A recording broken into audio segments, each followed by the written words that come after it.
VP Singh साहब, देवेगौड़ा जी, चंद्रशेखर जी, चौधरी चरण सिंह जी, कोई व्यक्ति गरिमा को इतना तार नहीं की।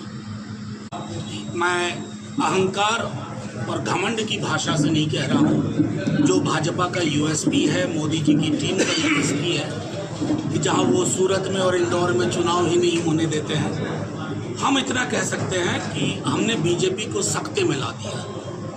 कोई एक सीट नहीं है जिस पर उंगली रख करके कोई बीजेपी का नेता ये कह दे कि ये सीट सेफ सीट है और हम जीत रहे हैं। अगर वो होता तो प्रधानमंत्री जी को सड़क पर ना उतरना पड़ता, वो भी पटना साहिब की सीट जो पारंपरिक भाजपा की सीट मानी जाती है। तो लब्बो लुबाब ये है कि ये चुनाव कहाँ तो 400 पार से शुरू हुआ था और कहाँ प्रधानमंत्री जी की हताशा यहाँ तक पहुँच गई है। भैंस मंगलसूत्र के बाद अब मुजरे तक, बीच में टूटी तोड़ रहे थे, बीच में लाइन कटवा रहे थे कि हम आ जाएंगे तो लाइन काट देंगे।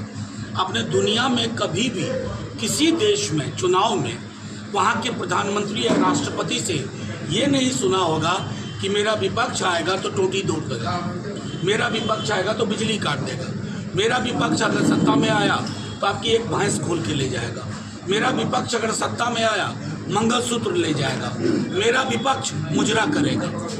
ये प्रधानमंत्री जी से शिकायत है। इसलिए मेरे भी तो प्रधानमंत्री हैं, अगर उनसे कोई शिकायत है तो मैं कहाँ जाऊँ? जो बाइडेन के पास अमेरिका कि हमें प्रधानमंत्री जी से शिकायत है। तो प्रधानमंत्री जी अपने पद की गरिमा को तार कर चुके हैं।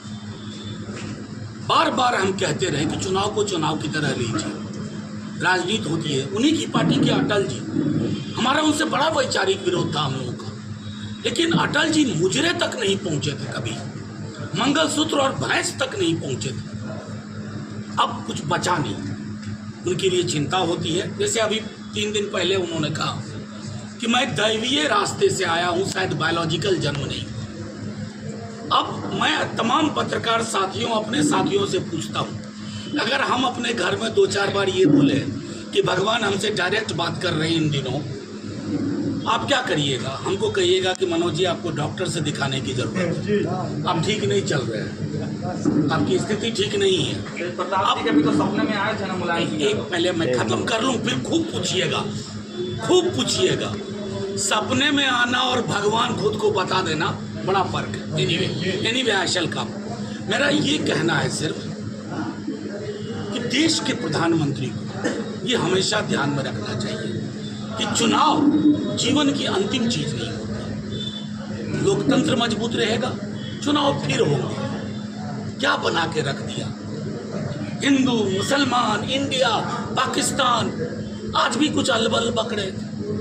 मेरा सीधे कहना है और बार बार कह रहा हूं कि जिस व्यक्ति ने 2 करोड़ नौकरी के वादे पे सत्ता संभाली थी, 20 करोड़ का हिसाब बनता है, 2 लाख भी नहीं बोल पा रहे, 2 लाख भी नहीं, 2 लाख भी नहीं, नौकरी की बात ही नहीं कर रहे। वो तो भला हो तेजस्वी यादव जी का कि नौकरी पे घेरे हुए हैं हमारे प्रधानमंत्री जी को, नौकरी नौकरी नौकरी।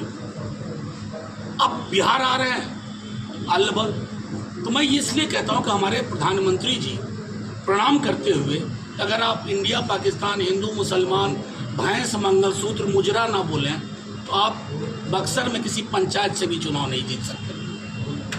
ये आपकी राजनीति है और ये अफसोस की बात है। ये अफसोस की बात है कि जवाहरलाल नेहरू, जिनकी पुण्यतिथि आज है, से लेके मनमोहन सिंह जी तक, अटल जी, मैं बक्सर में हूँ और मुझे पता है कि हमारा यहाँ जो कैंडिडेट है, बड़े सोच विचार से तेजस्वी जी, लालू जी ने भाई सुधाकर सिंह को यहाँ उम्मीदवार बनाया।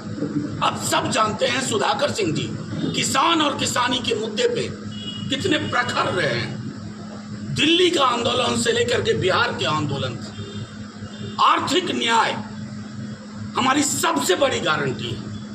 1 लाख रुपया हर गरीब गुरबा महिला को प्रति वर्ष, हिलेंगे नहीं इससे। तेजस्वी ने 2020 के विधानसभा चुनाव में कहा 10 लाख नौकरी देंगे, 8 सीट मैनिपुलेट कर ली गई, हमें बहुमत नहीं मिला।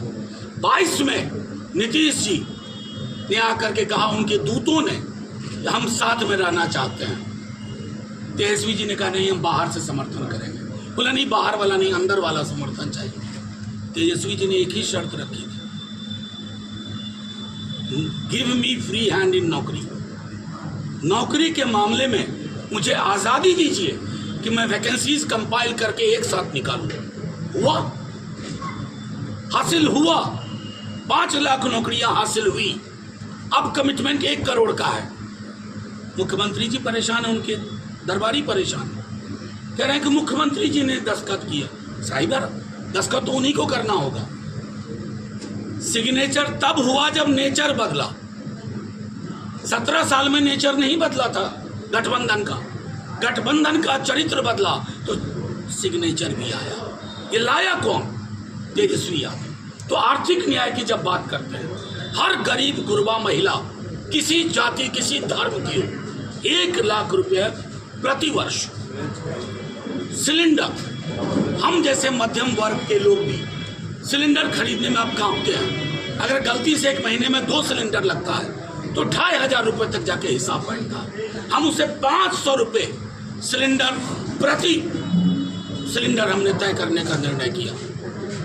अग्निवीर, बड़ा अफसोस होता है। अमित शाह जी कह रहे थे कि भ्रम फैला रहे हैं। क्या भ्रम फैला रहे हैं भाई? सेना की तैयारी करता है बंदा, मातृभूमि पर जाता है, सरहद पे, 4 साल में रिटायर कर दोगे। आपको रिटायरमेंट लेना चाहिए।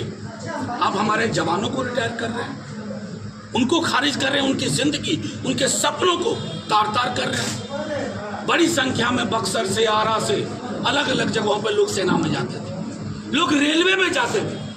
रेलवे की भर्तियां आपने खत्म कर दी। हमारा कमिटमेंट है, हम चालू करवाएंगे। उस आधार पर तेजस्वी जी कहते हैं 1 करोड़ तो यूं आएगा। 30 लाख तो पहले 7 दिन के अंदर।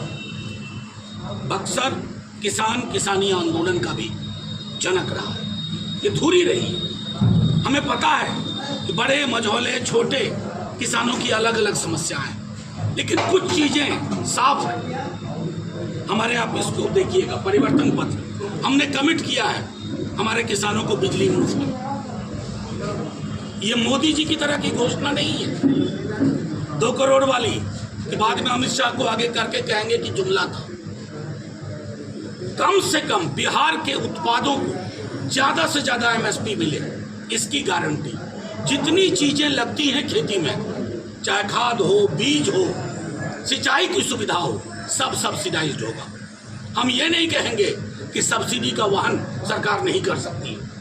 सरकार कितना कुछ करेगी। सरकार अगर ये नहीं करेगी तो क्या करेगी? अगर अमीर लोगों के 16 लाख करोड़ रुपए माफ हो सकते हैं, 1 कलम के दस्तखत से पीएम ने माफ किया है, उसका तो आधे में ही हम पूरे किसान और किसानी कौम का भाग्य बदल के रख देंगे। ये हमारा कमिटमेंट है। और ये कमिटमेंट, इस कमिटमेंट के आगे कोई भी हम राजनीति को नफा नुकसान के तराजू पे नहीं तोलते हैं। हम आपको बक्सर की जनता को वादा करते हैं कि हमारे जो कैंडिडेट है भाई सुधाकर आपके बीच रहेंगे, हवा में नहीं उड़ेंगे।